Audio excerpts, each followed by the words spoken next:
Okay, we're going now. So, all right. First of all, everyone, welcome to the class. This is the buyer agency class. All this information is as of May 17th of 2018. I put that little disclaimer in because, quite frankly, things change constantly.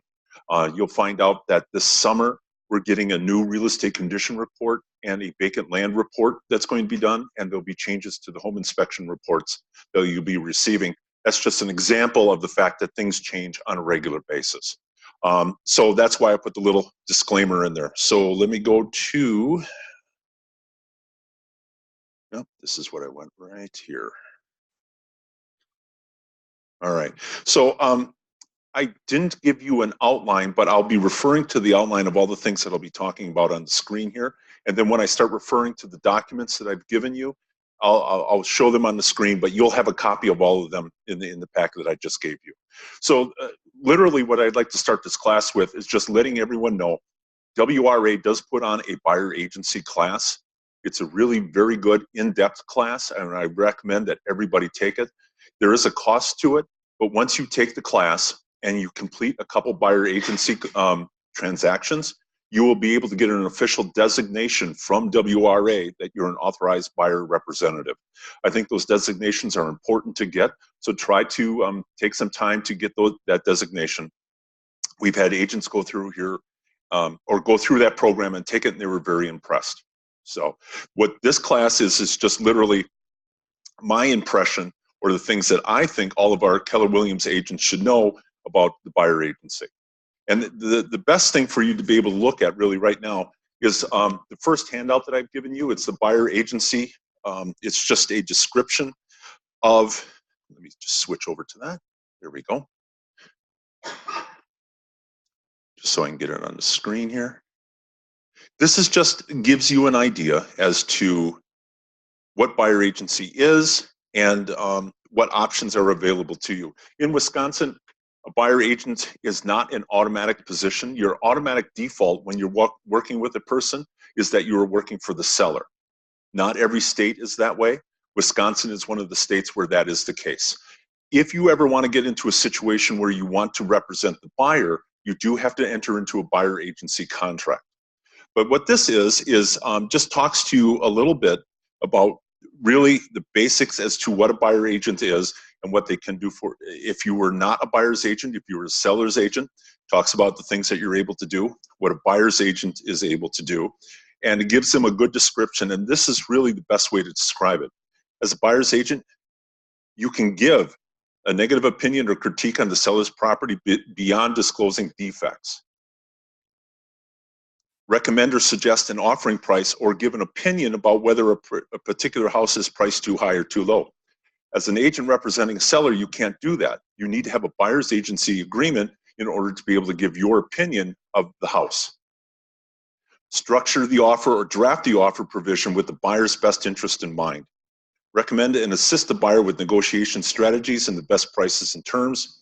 Disclose all information and research, a property history, and liens so the buyer can make an informed decision, and give advice within the scope of the agent's expertise as to the licensed real estate professional. So what that says is, in a sentence, you're allowed to give your opinion. If you're just a standard selling agent, you're not allowed to give your opinion. You have to practice regular brokerage services, fill out the contracts, explain what the contracts are and everything, but you can't give the opinion, your opinion to the client. In order to get into a buyer agency, you do have to have a contract, and I'll be going over the contract a little later in the program. So what I think is probably the most important thing about being a buyer's agent is you have to understand what you're getting into. You have to understand what responsibilities as an agent am I taking on over and above just being a selling agent. And that's really the main purpose of this class, is to make sure you understand what you're getting into. So the way I like to best describe this is your responsibilities now equal that of the buyer. Normally, when you're a regular selling agent, you would be able to recommend to the buyer, well, why don't you go ahead and look into this and look into that. This is who you call. It's my opinion as a buyer's agent that you should go another step beyond, and actually find out that information also, not instead of the buyer, but also, so that when the time comes to decide what you're going to do with a property, that you have the same information the buyer does. I equate it as the two of you are almost buying the property together. And now your responsibilities are almost similar to that of what the buyers are. Because the buyer technically is supposed to understand what they're getting into, what they're buying, what's happening around it. It's their responsibility to look into that. As a buyer's agent, you're there to be able to assist this buyer. And I believe it's your responsibility to also look into these things too. Now, that does not absolve the buyer of looking into them. I'm not saying you should do this instead of them. What I'm saying is you should do these things with them, so that when a time comes to do something with a property, you understand what's going on with that property as much as can be found out. As a buyer's agent, though, you're still expected to operate within the law and operate ethically. You can't be steering a person, and you still cannot disclose confidential information that a seller might have given you. When it comes to confidential information, and I'll talk to you about how I handle this. As a buyer's agent, which me personally, I don't do it very often. Lately, well, I don't sell now, but my wife does. She's starting to do a lot more buyer agencies, because as we explain buyer agencies to people, they really want that service. But one of the things that often happens is a buyer's agent will call another agent. They'll start asking property, and then that other agent completely accidentally, certainly not intentionally, discloses some personal information about that seller. The sellers are going through a divorce. The sellers are financially, they're loaded, and they can do all the repairs or whatever. Those are things that common sense tells you I never should have heard. If you're listening to what a selling agent has to say, and you go, "Are you sure you want to tell me that?" It's probably they shouldn't have told you that. When I get into situations like that, I will ask, that information that you just shared with me, is it okay if I share it with the buyer? Oftentimes they'll say yes. You'll be surprised how many times they will say, yes, go ahead and share that. But every now and then they'll catch themselves and they'll go, you know what, maybe I shouldn't have said that, if you could hold off on that. That's a description or an example of the fact that you can't disclose confidential information. And in my opinion, you shouldn't disclose it even if it was accidentally told to you. So just use your better judgment as to what, if you do get confidential information that it's probably wasn't meant for you, check to make sure it's okay to tell your buyer. One of the things that you do have to do when you are a buyer's agent, you do have to do a CMA on the property that they want to place an offer on. Because it's your responsibility to be able to demonstrate to this buyer the house is worth X.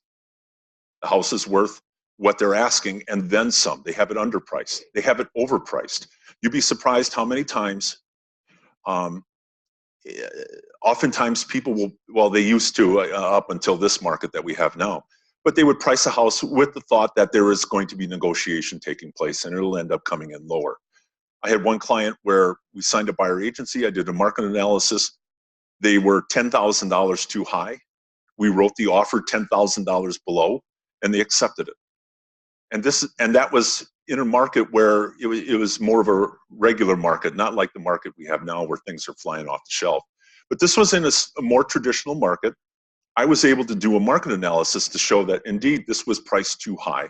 We came in at the right price. The seller probably recognized, oh, they figured out we have this price a little high. Let's just accept this offer and move forward. So it's important for you to do that. Oftentimes, it's important for you to do a market analysis to say, yep, they priced the house just right. This is what we should be paying for it. Now, Mr. and Mrs. Buyer, do you want to go right to this price? Do you want to try negotiating a little bit? Then you can have that conversation. Or you could say, look, this house is priced way under. We don't have any offers. No one else has placed an offer on it. Let's just do full price and get this buttoned up right away. That's why it's important to do the market analysis, so you can give them good advice on probably the most important part of this, and that is, what's the price of the property. You should do some research about the home and the area that you're in. Pricing, of course, like I just described, but zoning. That might be an important issue that you need to talk to the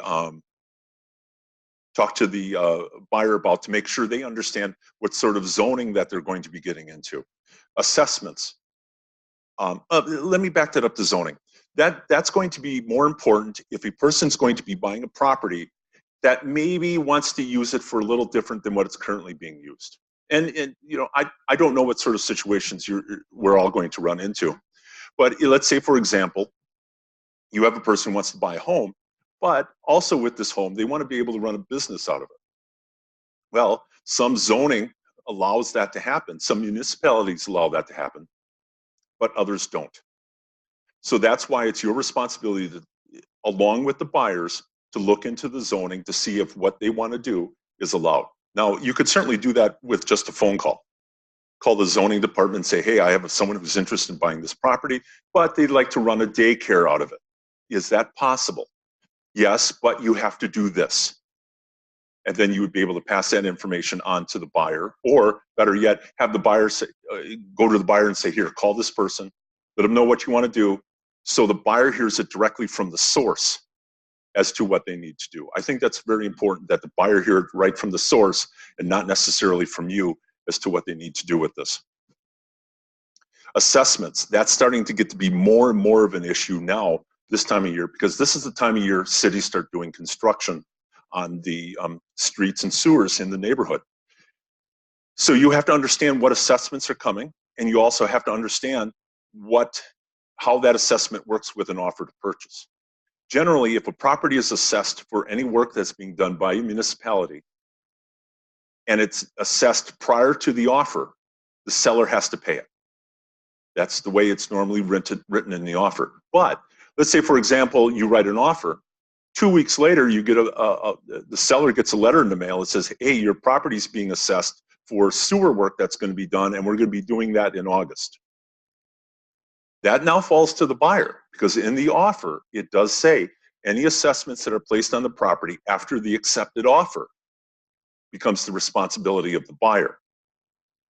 You can call municipalities, ask to speak to someone in their public works department, and say, is there any planned work for this street coming up? And they usually go out about 5 years.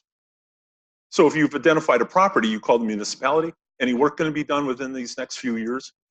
They might say none. They might say, oh yeah, in 2 years we're going to do sewer, and in 3 years we're going to do the road. You go back to the buyer, explain to them what's happening, and then now the buyer has a good idea as to what's going to happen with their property when they buy it, or a couple years after that. The last thing on earth you want to do is sell a house to a person and have them call you 6 months, a year later saying, hey, I got this bill for $10,000 from the city for work that was going to be done, and it was in their 5-year plan, so they put it out there 4 years ago. Why didn't you tell me this? Now, granted, it's still the buyer's responsibility to know that. I'm not saying again, doesn't absolve the buyer of having to look at this, but this is something that anybody can call on any property. This isn't private information, it's public information, that work is going to be done on this property. We have planned doing work on this. Then you just let the buyer know, hey, this is coming, just so you're aware of it. Then you can talk about, or have the person call the municipality.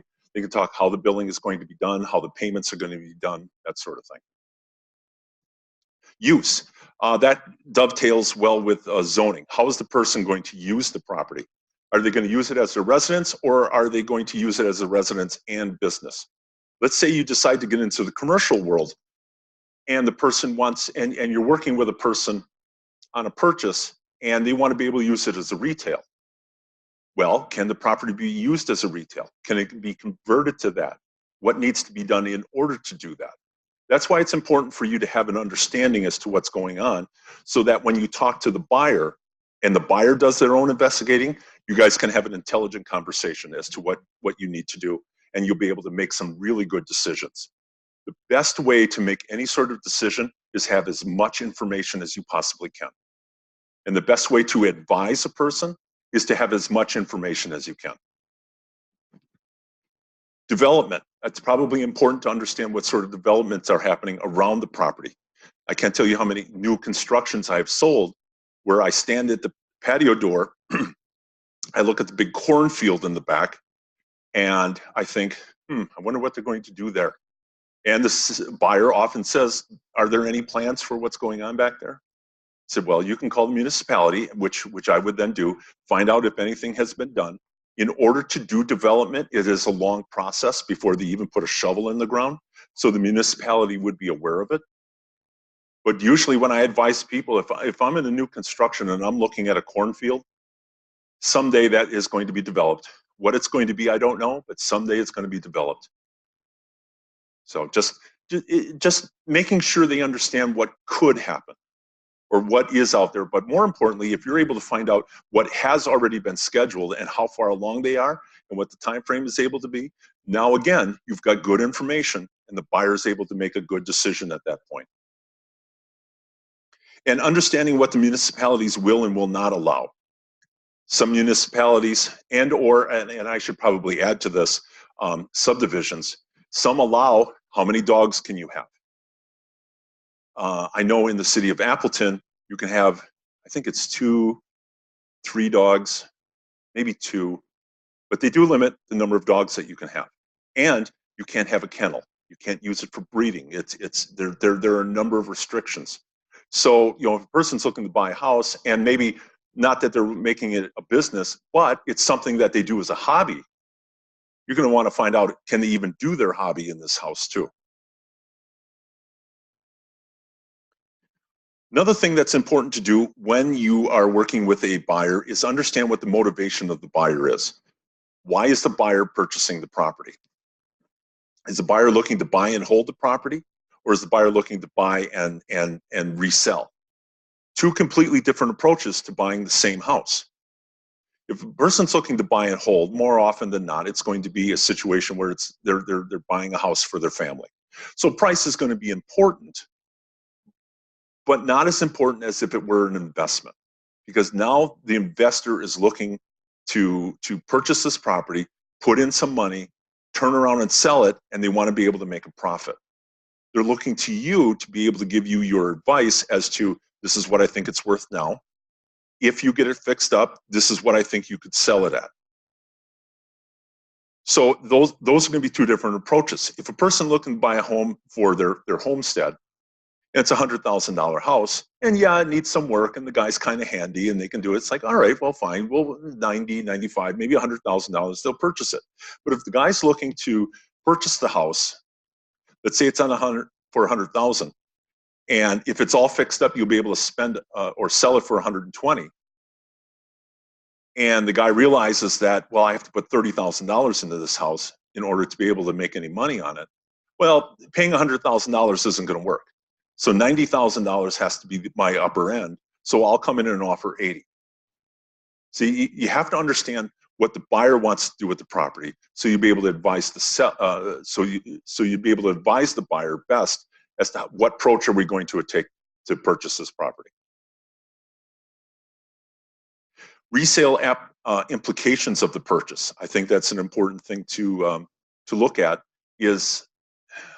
And this happens a lot, not so much in this market now, but if it wasn't like it was right now, you would want to talk to the buyer about, well, yes, this quad is a very nice house and it's in great shape. It will work for your family. Quads do not sell as fast as single family, 3-bedroom, 2-bath ranches on the south side of Appleton. You can sell those all day long in just about any market. So if the person is looking to buy a house, and let's say, for example, they know they have to move in 5 years. Well, let's talk about resaleability. Let's concentrate on the homes that I think are going to have your best chance of being sold again in 5 years. Or a person's going to be looking, look, this is going to be my forever house. I just want to find one that's in a good shape, a nice area, plenty of room. Fine, then let's open it up. Let's look at 2 bedrooms. Let's look at quads. We'll be able to look at all of those. And then, of course, still discuss with the buyer, well, now understand, these aren't as popular as your 3-bedroom ranches, but this meets all of your needs, all your purposes. If you like this house, yeah, then let's go forward with it. So it's important to understand what the motivation is and what the resale implications are of that property, because you don't know what the buyer is going to be getting into. Again, they might have to sell in 5 years, 3 years. I've actually, June sold a house, I think it was about 2-3 years ago, to someone. He says, you know, in 5 years, I'm definitely going to move, because the company I'm with moves us around every 5 years. So in a couple of years, June's going to be calling this person going, well, you know, 5 years is up. Are you looking to move? What can I do to help? Understanding the loan program, item 2F, understanding the loan program and the ramifications of them. This is also an important thing for you to know what the different type of loan programs are. Each one are going to have their own ramifications. Hang on a second, I'm just going to change this around a little bit because I am starting to get a little warm here. Each one is going to have their own ramifications. Conventional loan, you're not going to have too many issues as far as you know, being able to have a property approved if it's a conventional loan. But if you have FHA, everyone has to understand, well, there might be some lender required repairs. And if we come to a house that's got all chipping and peeling paint, we might want to reconsider this purchase, or at least go in with the knowledge of knowing this work is going to have to be done by somebody. So let's get this figured out as to what we're going to do.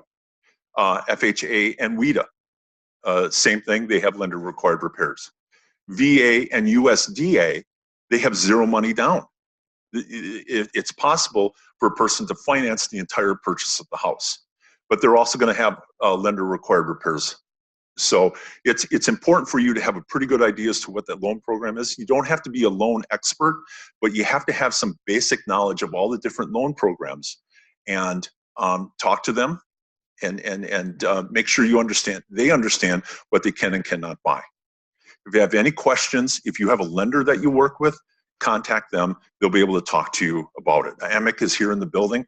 Ryan has always said he's open for any questions about any sort of loan program, whether you're using him or not.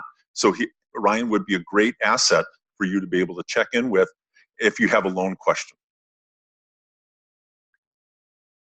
As a buyer's agent, item 2G, you're also able to point out more facts about the house.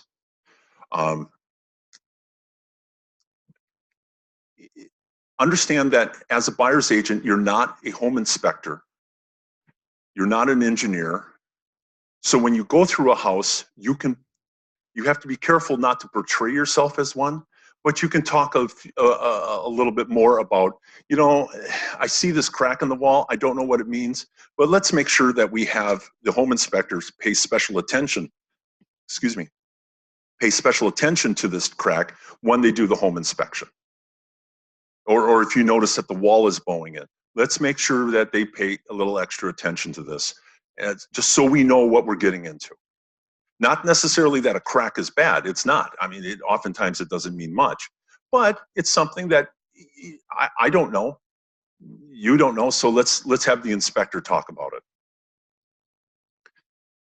What else would you be able to point out that would be? It's not that I've done a lot of roofing, but you can look at a roof and, you know, if the shingles are starting to cup, you know, maybe this roof is getting closer to the end. I don't know how long it's going to last. Let's make sure the inspector pays a little extra attention to this. As a buyer's agent, you can do that sort of thing. As an agent for the seller, not necessarily, because now you're talking negatively about the house. You're not preventing an inspection to happen. And even as an agent working as a selling agent, encourage everybody to get an inspection. But as a buyer's agent, you can look at this and go, we maybe want to pay a little extra attention to this. Or we know it's happening, it's probably going to be issue. Let's tailor our offer in such a way where we can compensate you for this. So that's why it's nice to be as a buyer's agent. You can talk about more of these things and be able to have an open discussion with the buyer and really address some of the issues that you might see. Now, if you're not familiar with something, I don't say, you know, I certainly would never advocate that you know, if you're not familiar with roofs, don't be looking at the roof going, I'm a little worried about that. I've done enough home inspections and talked to enough inspectors where, you know, I know just enough to be dangerous. So then I stop and let the inspector take over from there. But I'm able to say, let's pay a little extra attention to this. All right, Next thing I'd like to show you guys is some of the handouts that I've given you. So let's just go down to there. Just switch over to there. The first handout that I've given you is, this is something that as an agent, you can be asking yourself. Why do I want to be a buyer's agent? And this gives you a pretty good idea of some questions you need to ask yourself and to make sure that you are comfortable being a buyer's agent. Like I said in the beginning, you're assuming some additional responsibilities. This is just a good list for you to look at. And if you ever get to the point, which I'm sure you guys will, but when you get to the point, you can look through this and go, yeah, I'm comfortable with everything on here. Then I encourage you to be a buyer's agent. But until you are really comfortable being a buyer's agent, I wouldn't do it unless, of course, you're working with someone who can help you with it. And I know both of you work with other people. Go ahead and do the buyer agency, but don't be afraid to ask for help from people on your team. It's terribly important that you do, because like I said, as a buyer's agent, even if you're part of a team, you're assuming, you individually are assuming additional responsibilities. So when you do it, if you're not able to be comfortable with everything on here, ask someone on your team to help you out. This here is a nice side-by-side description as to something that you'd be able to give your buyer as, this is the difference between me being a selling agent and me being a buyer's agent. Kind of gives a nice side-by-side description as to what you can and cannot do. So this is a great thing to be able to hand a person and say, hey, you know, this is why I'm recommending me being a buyer's agent.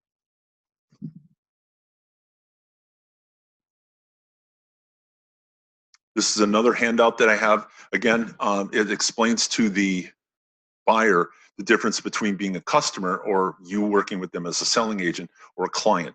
Anytime I reference the word client, you have a contract with them. But if I say the word customer, you're working with them, but you don't have a contract. So this is another nice form for them to be able to have too. And it gives them a pretty good idea as to what they can expect as expect from you as being a buyer's agent. Now on item 3B, it's important to you that you explain the buyer agency contract to the buyer. Now I'm not going to go over the entire contract today. That'll be the subject of another class. But this is the buyer agency contract. What I would recommend you do is read through this, and you're going to find that there are a lot of parts of this that are similar to that appear in the offer to purchase, that also appear in the listing contract. There's a lot of similarities within the contracts, but the purposes of each one are a little different. And this is the one that authorizes you to operate on behalf of the buyer in the purchase of property. It's important that you do, up here on line 1, strike which agent you're not going to be like. Are you going to be a buyer's agent or a tenant rep? Buyer's agent is someone who purchases. Tenant rep is someone who's looking to lease property.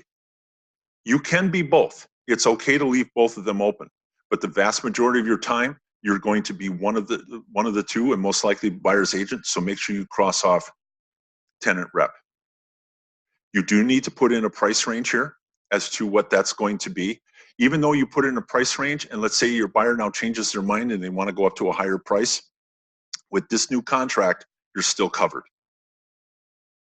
If there's any excluded properties that, let's say a buyer you're working with had looked at a number of other properties with another agent, gave up on that agent, and now is working with you as a buyer's agent. Just because you have a buyer agency agreement with a person, procuring cause still trumps a buyer agency agreement. So in other words, if that person saw some homes with another agent, that other agent has a right to that buyer if they purchase that home, but only those homes. So you can exclude those properties. You can tell the buyer, I understand that you've looked at those other properties. It wouldn't be ethical or proper of me to try to work with you on those homes because you've seen them with someone else. So I'm going to exclude them from the contract.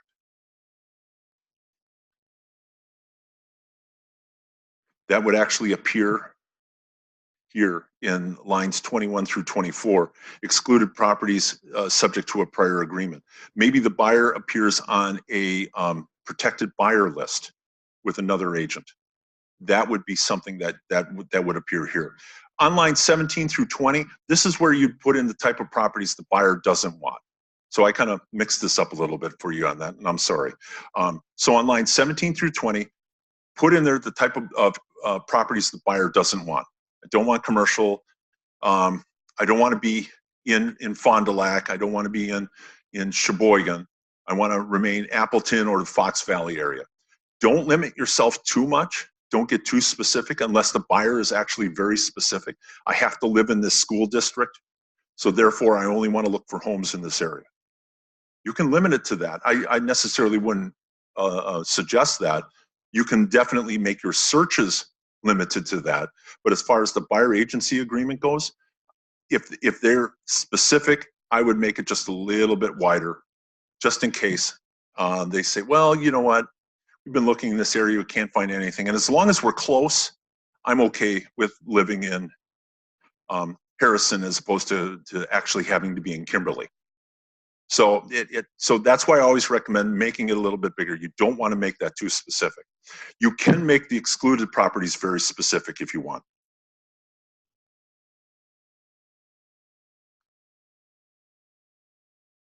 Compensation. You have to put down here what your compensation is going to be. You have to fill in something. 2%, 3%. I've seen buyer agencies contracts at 6% and they get it. I will only accept MLS compensation. You know, there are a lot of buyers that, you know, they want you to be the buyer's agent, but they're really not financially in a position to be able to pay you extra. So you can put in there, you know, that's fine. I understand. I will just take whatever they give me in MLS. Just remember though, if you find it for sale by owner, they're not in the MLS, therefore there's no promise of compensation.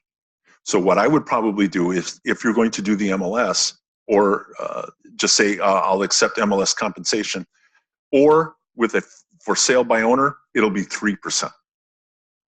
Now it's important for the buyer to understand that if in the event they find a house and they are going to potentially pay a commission, you have to let them know this is coming.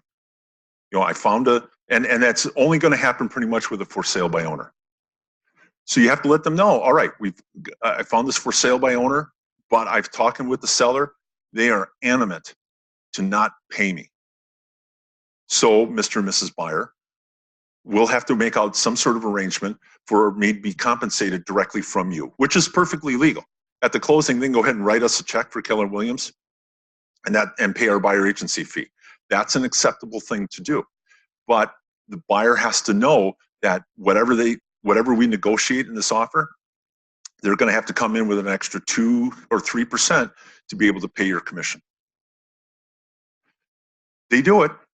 It's not like it's unheard of. It happens.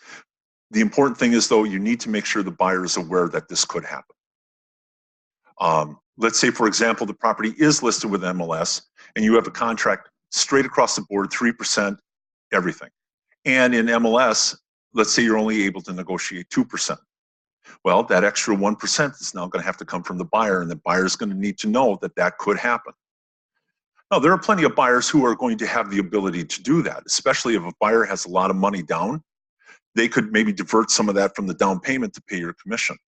Or they just have plenty of money, they're going to put their 20% down, and they have the additional, let's say, 1 percentage point to make up the difference. You have the additional $2,000 to pay you for the buyer agency fee. It happens. I mean, it's not like it's unheard of. It does happen. But probably the most important thing about the contract is you have to make sure they understand that the potential does exist where you could pay a commission. What I advise you to do is let them know well in advance if we were getting even close to this situation, just so they're aware of it, and just so you can have that conversation right at the beginning and not when we get closer to closing and now we have a disagreement as to who's going to make up that extra point. So it's better to get these things taken care of well in advance. The rest of this page talks about how the commission is paid, how it's earned, very similar to that you get in the listing contract.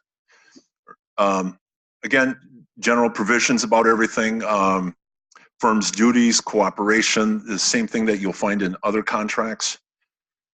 This is a good section that I like to have everyone review, and that's disclosure to clients. This is the information that that's in writing in the contract, where you're able to demonstrate this is the difference between me working with you as a customer and me working with you as a client. Now, the first half is this is the responsibilities that are due to all parties. So this is this first part, line 73 through 85. This is what I owe to you or to a customer. This is what I owe to everybody. And just go over those point by point. But because I've entered into a buyer agency agreement with you, these are now the additional duties. These are additional duties that I owe you because now we have a client relationship. And if you can see and you look at those, it does describe pretty nicely. I can give you advice. I can help you negotiate. I can talk to you about these different things. And we can really get a far better price for you, likely, because now I'm able to give you this additional information.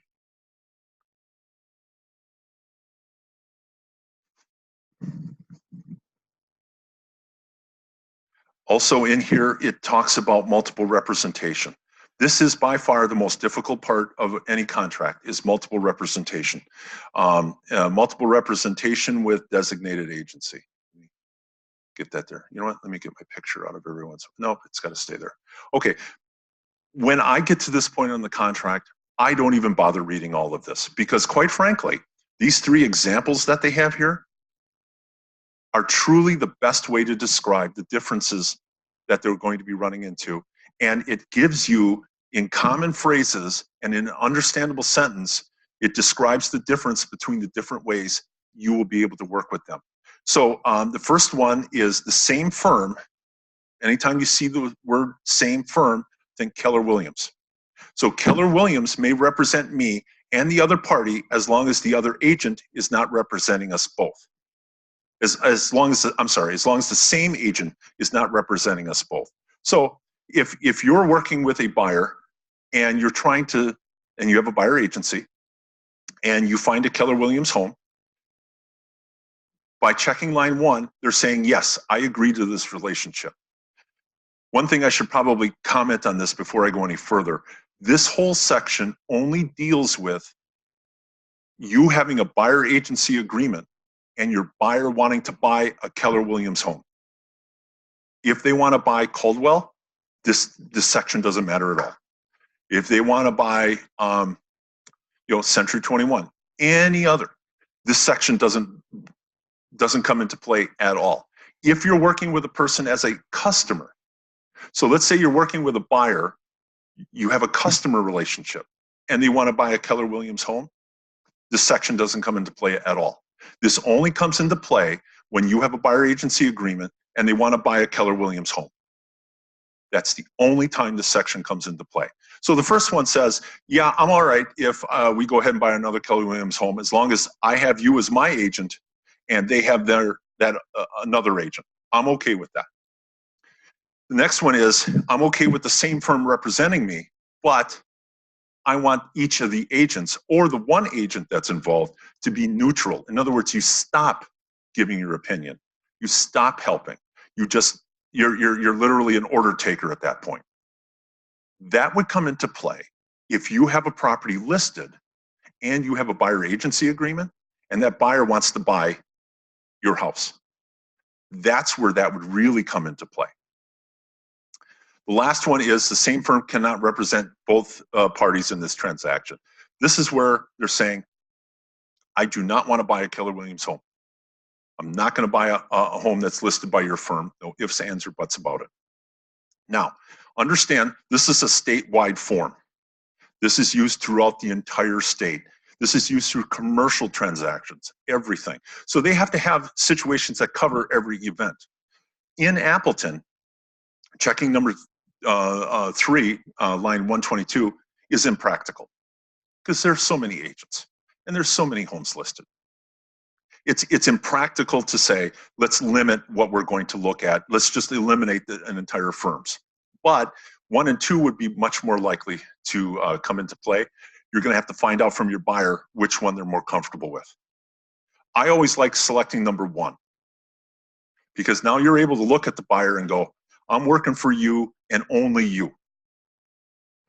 Now understand that if I were to have a listing contract, okay, and I'm having this exact same conversation with, I'm listing the home with you, I'm working with you and only you. So now let's say, for example, you want to buy her house. And I've looked at each one of you and I said, I'm working for you and only you. That doesn't work any longer. You can change your designation on this form to the other one through an amendment. And the only way I would be able to work with the two of you is if the both of you agree to that change. So let's say, KC, you say, yeah, I'm fine. Go ahead and act in the neutral position. I'm okay with that. But is it Jolene? Jolene, you say, no, Pete, I want you to be my agent. You agree to that? I want to hold you to that, which is a perfectly acceptable thing to do. I then now have to find another agent to work with KC, because I can't do both. So so then we revert to the same firm but two different agents representing. If that situation ever comes up, you see me and I talk you through it, and if I have to assign another agent, I will. So sub-agency, it talks about what that is. Again, that's the same thing that you'll appear in the listing contract. All of these are pretty much the same, non-exclusive relationship. This is just letting the person know that even though I have a buyer agency with you, I'm going to have other buyer agency agreements too with other agents. I mean, with other buyers. Just letting them know that that's going to happen. Non-discrimination, just make sure you don't discriminate. Dispute resolution, that's always in these contracts, definitions. We'll just shoot to, this is the rental provision page. This talks about that if you're going to be working with the person to find a rental, you would then fill in the information on this page. And then the last page is the usual delivery of documents form, just like you have on the offer to purchase or the listing contract. Within any contract, there's always needs to be a way to get documents back and forth between the contract. This does not affect the offer to purchase. This just talks about how are we going to pass contracts back and forth to one another within the buyer agency contract itself. There aren't a lot of times when things have to be sent back and forth, not like it is with the offer to purchase, but there are times when you might have to do an amendment. How am I going to get that amendment over to you? Can you sign electronically? How are you going to get it back to me? You still have to have that. You still have to have that spelled out in the buyer agency agreement. And then, of course, on the bottom, the signatures where you normally do. This is if it's individual people who are selling, they're actually four different, or buying, I should say, they're actually four different spots. If you're working with an entity, an investor who has an LLC, they would sign and put in their name here. And then as an agent, of course, you would sign down here. So if and when you guys do get into a buyer agency agreement, let me know. I can talk you through this a little bit more, or of course, the two of you are working with someone, you'll be able to reach out to them and they'll be able to walk you through this a little bit too. You can also always call if you have well, let's see, neither one of you would have a transaction mentor, so that won't be necessary. Call your team member or call me. I'll be able to walk you through it. The best thing for you to do though, is take some time ahead of time, go through this contract, and if you have any questions, reach out to me, okay? All right, on to item number 4. When you're a buyer's agent, you have the ability to write the offer in favor of the buyer. Now, anytime you go through an offer, there's, and I'm sure as you go through it, you'll see, oh, there are certain things here that favor the buyer, maybe more than the seller. When you're a buyer's agent, you'll definitely be able to write the offer in favor of the buyer.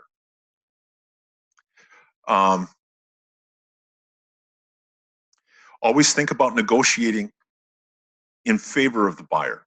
Remember, you're going to be the buyer's advocate, so you need to be thinking about how can I structure this offer in such a way where it's going to benefit my buyer and maybe not necessarily the seller. Now understand, with any offer, you have to come to an agreement between the buyer and the seller. As a buyer's agent, you're going to be writing the offer as a buyer, I mean, in favor of the buyer. But remember, the seller is going to have an agent and they're going to be looking to, well, all right, I want to put this more in favor of the seller. That's when the negotiation begins. The appraisal contingency is one of the other places. How are we going to handle the appraisal contingency? If you are a buyer's agent, I recommend using the appraisal contingency in the offer to purchase. If you're a selling agent, I recommend the addendum A. The difference between the two is the appraisal contingency in the offer does not have a right to cure. So what that means is if we get an accepted offer and the seller agrees to the appraisal contingency in the offer to purchase, let's say it's a $120,000 house, the appraisal comes in at $117,000. At that point, the buyer can unilaterally decide, I wish to cancel the offer and move forward because I used the appraisal contingency in the addendum A, and I'm sorry, in the offer to purchase. I used the appraisal contingency in the offer to purchase. And that says this property is going to appraise at or above, and if it doesn't, the buyer has the right, it's not automatic, but the buyer has the right to remove the offer if they wish. Now, the buyer could say, even if you select the one in the offer to purchase and it comes in low, the buyer could say, you know what, see if the seller would be willing to lower the price. And then you go call the other agent, hey, the appraisal came in low, are you guys willing to lower the price? The seller might say, yeah, if it only came in $2,000, $3,000 low, sure, we'll go ahead and lower the price. Or the seller could say, nope, not going to do it. Or the seller could say, well, let's see if we can meet in the middle someplace. And then the buyer and seller can negotiate something in the middle. Just because you have a right to do something doesn't mean you have to do something. So in this case, the buyer has the right to cancel the offer, but they don't have to. They can still negotiate with the seller if they wish. But let's say we've had a horrible transaction up to this point, and the buyer is going, oh, geez, what did I get myself into? And then the appraisal comes along, it comes in low, and they had the appraisal contingency in the addendum in the offer to purchase. I'm out of here. This is the opportunity I was waiting for. I'm canceling the offer and move forward, and the seller has no control over that. Now, if you use the appraisal contingency in the addendum A, that's different. In the addendum A, it says if the appraisal comes in low, the seller has the right to decide if they're going to lower the price or not. Doesn't care what the buyer thinks. If it comes in low, the seller has the right to lower it to that appraisal price. So let's say, again, the same horrible transaction that's happened, the appraisal comes in low, buyer thinks, oh, great, I can get out of it now. It said, no, we had the appraisal contingency in the addendum A that says the seller has the right to cure and then still expect you to purchase the property. Now, let's say, again, the $120,000 house, appraisal comes in at 117 and the seller says, nope, I'm not lowering it. I am not going to lower it at all. Now the buyer has the right to cancel the offer if they wish. Or you, again, negotiate something in between. You can still do that too. In my opinion, whenever you are an agent for someone, if someone's your client, what was the point I was going to make? Oh gosh, I went blank. I'm sorry. Don't you hate it when that happens? Oh, that's it. I remember now. Put your client, if there's ever a time where you're able to make your client have the chance to have the first decision, that's the best position to be in. Because the person who makes the first decision has the most control. So again, in this appraisal contingency, if you use the one in the offer to purchase, the buyer decides what they want to do. Do I want to cancel? Do I want to still go ahead and buy it and I'll pay the difference? Do I want to negotiate? The buyer gets to make that first decision. In the addendum A, the seller gets to make those exact same first decisions. Do I want to lower the price? Do I not want to lower it? Do I want to negotiate something? Whenever you have someone as a client, and in this case, if you have a buyer agency, if you have any opportunity to let your buyer make the first decision, that's really the position you should be in.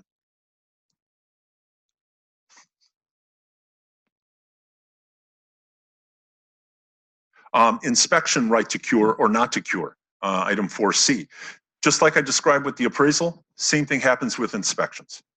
When you get to the inspection section, you could say that this offer is contingent on a home inspection within 21 days. And then towards the bottom, there's a section that talks about who's going to have the right to, or whether the seller shall or shall not have the right to cure. Now, this one you got to be careful on, because I've seen this part literally negotiated in counter offers, and it be the only thing. Whether the seller has the right to cure or the buyer has the right to cure, or whether the seller does or does not have the right to cure. If you're ever working with a short sale, foreclosure, property that's being sold as is, do not give the seller the right to cure.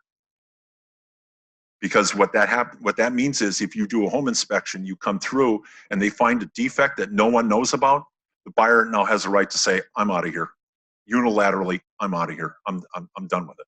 If the seller does not have the right to cure.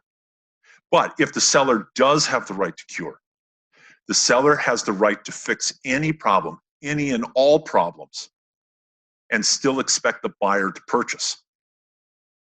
So if you have a house where you go through and you tour it and it's great, and the home inspector comes through and goes up in the attic, and the attic is covered in mold, which has happened to me, the seller had the right to cure. The seller has the right to fix it, and then the buyer is still expected to purchase the property. Now, with that being said, let's pretend that you have a buyer with children who have horrible asthma, who have horrible mold allergies or whatever.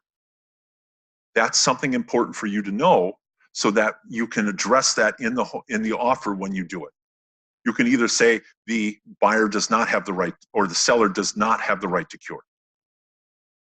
Or you can put it in the additional provisions. If mold is found in the house, seller shall not have the right to cure. There are additional things that you can put in there to help protect your buyer. And that's why it's important to understand what your buyer is looking for and what's important to them. Generally, in this market though, where it is so competitive, you have to be careful what you select as to whether the seller shall or shall not have the right to cure. Because you could have 3 offers and all be the same thing, but the only difference is yours offer does not give the seller the right to cure, and the other 2 does. I could see how the seller would now exclude your offer, because the seller wants to have control, and they don't want the buyer to bolt over the littlest thing. So you have to balance that with the market. You have to, and this is something that, when you have a chance to take my what class was that? How to compete in a competitive market. I talk more about that, where you have to check the balance between, I want to compete, I want to get this house, but I also want to protect the buyer. Just something real quick from that class is, whenever you're in a competitive market, you have to write the offer, and everything that you do to become more competitive is at a detriment to the buyer, but a benefit to the seller, because you want this offer to look as appealing to the seller as possible. But the only way to do that is to make things harder on the buyer. The buyer has to be aware of that, and they have to understand, and you have to understand their comfort level in order to be able to put together an offer that's going to work for them.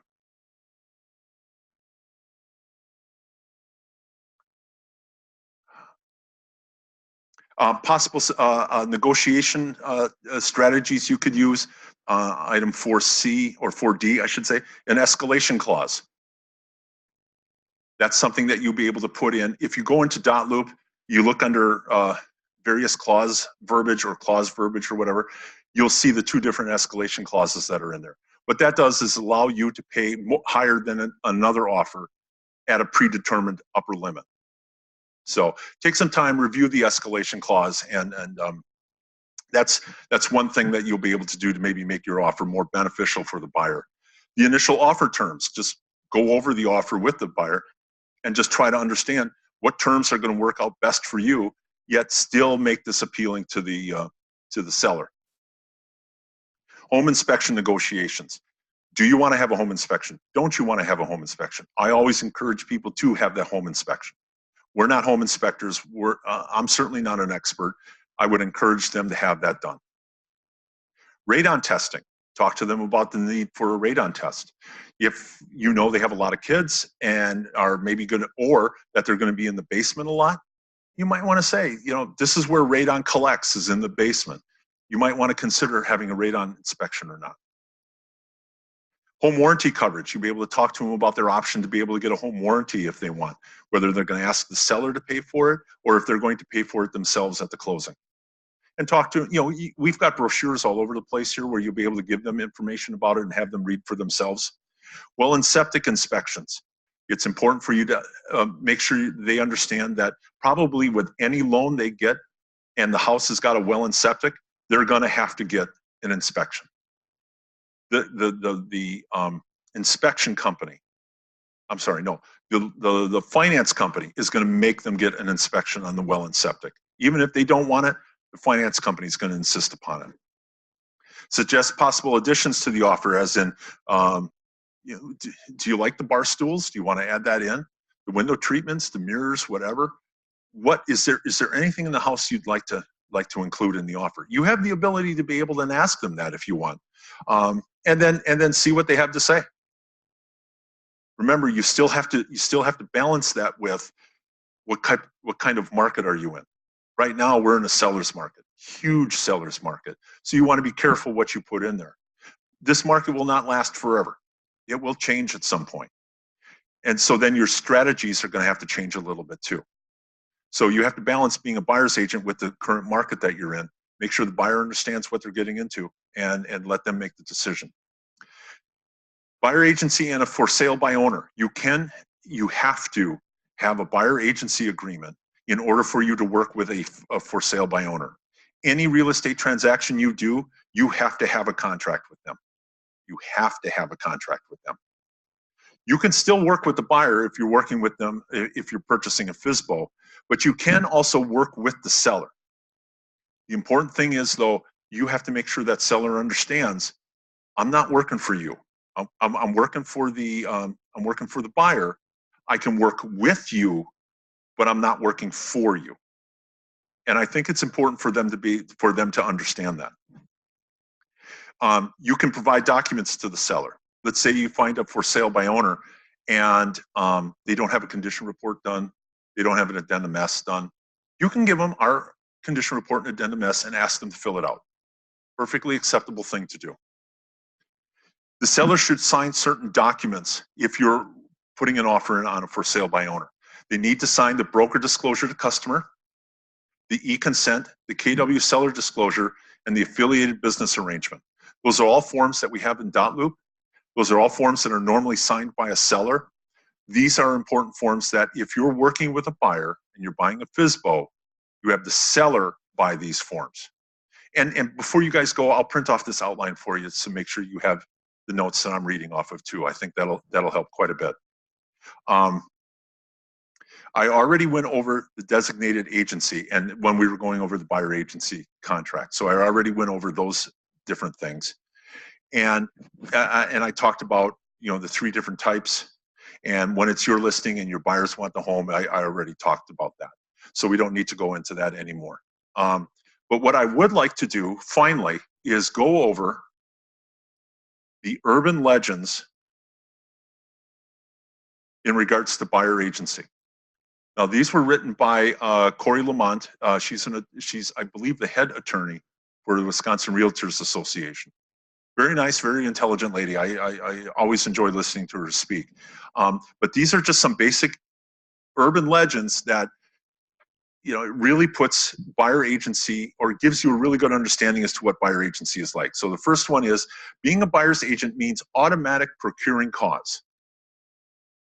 The truth is, in terms of procuring cause, the pressing question is, who caused the buyer to make the offer that resulted in the sale of the property?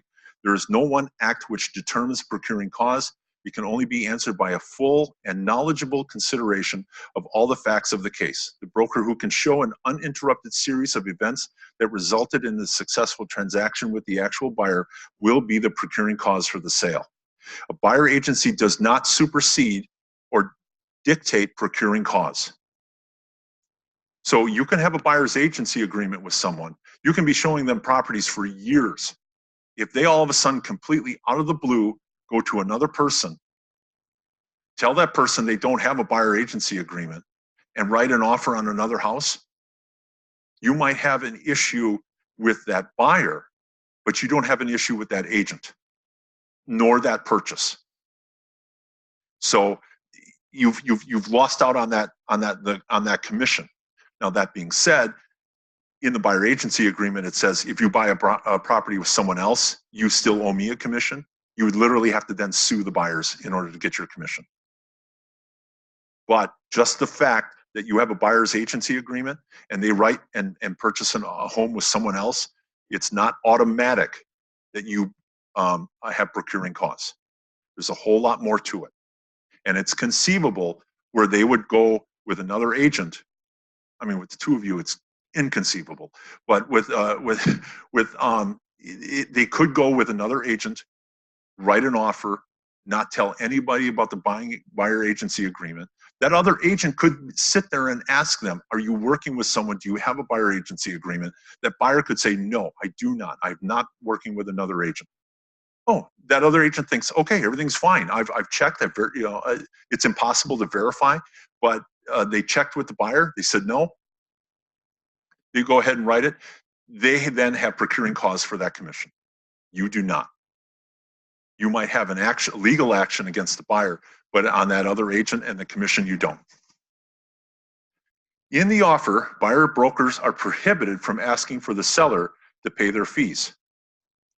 The truth is, a buyer's broker may ethically suggest or recommend that the buyer ask the seller to pay some of the buyer broker's entire fee pursuant to Article 6 of the Code of Ethics and NAR case interpretation of 16-12. I won't read the whole thing. But in the Addendum A, there's a specific section where it says, seller agrees to pay the buyer broker fee. And in the buyer agency, it talks about, there's a section that says, as a buyer's agent, and you, my client, you're going to agree to the fact that a third party will pay me for the services I'm providing you. And that's really what this is. A third party is paying me to do the services for you. See, normally in a contract, it's just two people. You perform a service, I pay you, we're all good.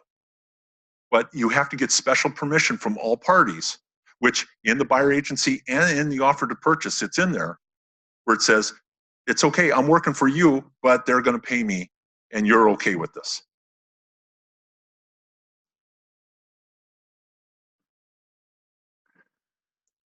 Oops, I skipped that one. You don't have a buyer's agent to work with. You don't have to be a buyer's agent to work with a buyer when the property is a FSBO.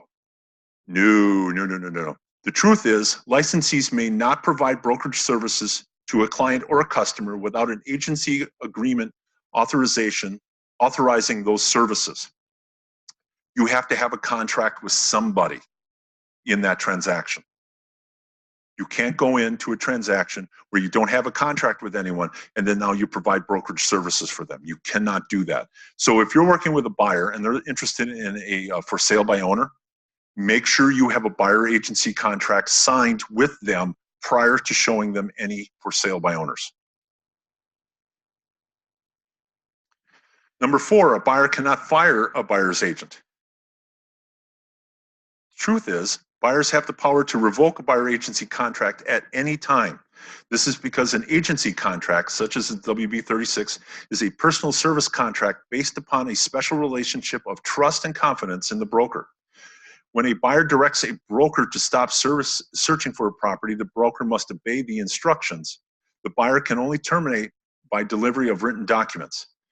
The power to revoke, however, is not a right to do so.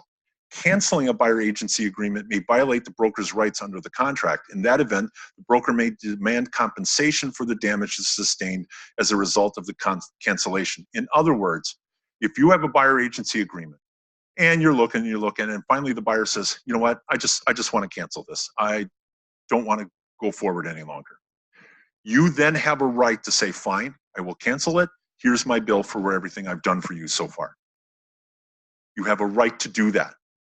I've never seen anyone do that, but you have a right to do that. This situation comes up much more with a listing contract, where a seller says, I want to list my home. It's great, you know, let me buy this advertising, let me do this, let me spend hours loading this into the MLS, hosting open houses, all that sort of stuff. I've changed my mind, I don't want to sell. Okay, that's fine. Here's my bill for everything I've done so far. They have a right to cancel the contract. You have a right to present them a bill for services that you've provided. If you wish to provide them a bill for services provided, it is very best practice for you to have a separate sheet that details, this is how much everything I'm going to do, this is everything I'm going to do, and this is how much it's going to cost. And if you cancel the bill, I'm going to, or you cancel the contract, I'm going to charge you for all these things. That's the best practice if you wish to do that. I don't see many people do that. I see people do that for listing contracts. That I've seen, and because, you know, people do put in a lot of time and effort for that. I can understand putting in a bill for that. I've never seen anyone do it for a buyer's agency, but that doesn't mean you don't have a right to do it. All I'm saying is, if you wish to do something like that, it's important for you to have a discussion with the client ahead of time, letting them know, if this happens, I will be presenting you a bill, and this is how much all of my services are going to cost. And number 5, this is the last one, I believe it is. A buyer's agent is required to give a copy of the broker disclosure to client form to the listing broker. No, you do not have to give this contract to anybody. The buyer's agent is not required by license law to provide the listing company with a copy of the broker disclosure to clients, which is contained in the WB-36. Those documents remain with the brokerage. It's my responsibility to make sure all the proper documents are signed. So whenever you submit a loop to me, that's one of the things I'm going to be looking for. I'm going to look on the offer. It's going to indicate that you're a buyer's agent. One of the next things I'm going to look for, that buyer agency agreement had better be in the loop, or I will return it to you and ask you to put it in. It's a broker responsibility to make sure our disclosures and our contracts with our clients are in-house. We do not share them with someone else. So the only contracts we share with the other party are what's actually in the offer to purchase. And that's going to be the offer, the addendum A, S, TR, real estate condition report, addendum B maybe, pre-approval letter, because all of those are mentioned in the offer to purchase. Here, this is our offer, everything's here, go ahead and look at it. I'm not going to give you a copy of my buyer agency agreement. I'm not going to give you the broker disclosure to clients or the electronic consent. That stays in-house. And that's it. The last 2 forms I have for you are just some helpful forms for like a checklist for preparing an offer. And the next checklist is things that you should have for when the time comes to write an offer. That's my buyer agency class. Do you two have any questions? I went over a lot of things, but I'm hoping that between the handouts and the outline that I'll make a copy for the 2 of you when we get done here, that you've got a pretty good idea as to, you know, some things you should be at least thinking about and considering before you become a buyer's agent. So do you have any questions?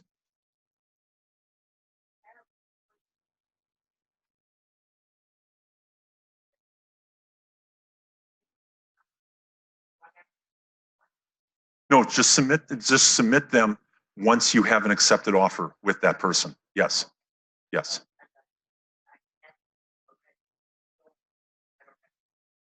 No, that ain't, that won't be necessary.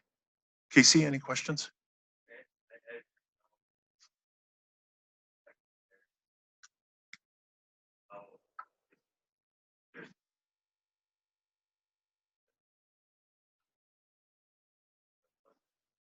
Right, right. And you know, that's actually a good point. The question was there any way you can go ahead and protect yourself a little bit more for procuring cause? And one of the things that I find always works best is having a consultation, a sit-down meeting with the buyer before you even begin to show houses. And just sit down with them and explain the process, explain how it goes looking for a house, the things that you're going to need to do. Talk about the buyer agency agreement. I never ask them to sign it there because I don't want to be that pushy guy. Here, sign this contract. I never want to be that. But I want them to have it in their hand so they can look at it and consider it. But what I also do is I sit down with them and I go, and this is literally how it is verbatim. Wisconsin's got some very strange laws when it comes to real estate. First of all, I automatically work for the seller. And you'll be surprised how many buyers don't realize that. The default position in the state of Wisconsin is I work for the seller. That's why I explained the buyer agency contract, because I need to have a contract with you in order to be able to work for you and not the seller. And they understand that. They get that. But another thing is there's another thing that we have that we deal with on a regular basis, and that's called procuring cause. In other words, who's the person who actually sold the property? What I'm asking you, Mr. and Mrs. Buyer, is if you see any property, you only call me. Do not call the listing agent. Don't call your friend, whatever. Call me. I will get that information for you. Don't go into a house with anyone but me, because if you do, I can't work with you. It's that simple. If you do look with someone else, I can't work with you on that property. Ethically, it would be impractical for me to do that. Therefore, I'm not going to step on another agent's toes, because now you've started working with someone else. So if you see anything, call me.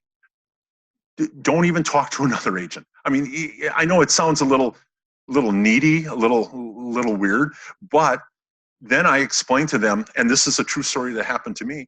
I had clients drive by an open house, got there late. The agent was just coming out of the house.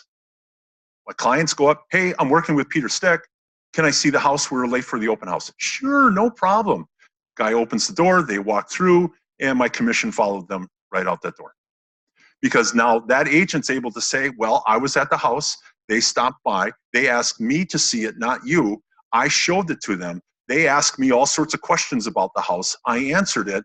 They liked it. They asked me to write the offer. Or no, they said, no, I'm going to ask Pete to write the offer. I said, okay, because now that our agent has already known that I got them through the door, I helped them negotiate because I answered all their questions.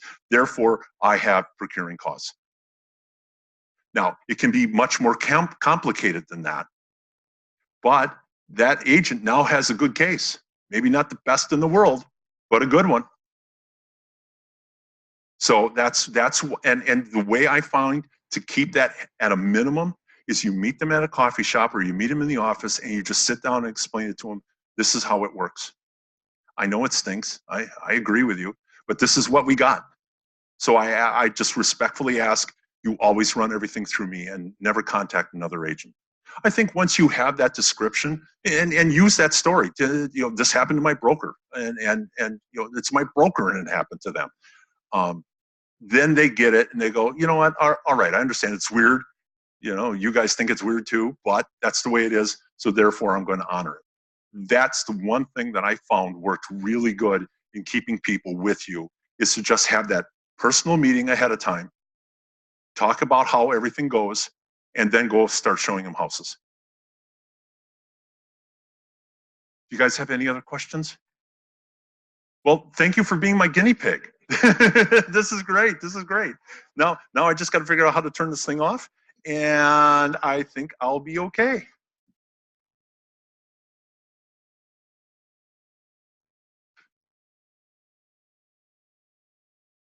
There we go. Stop.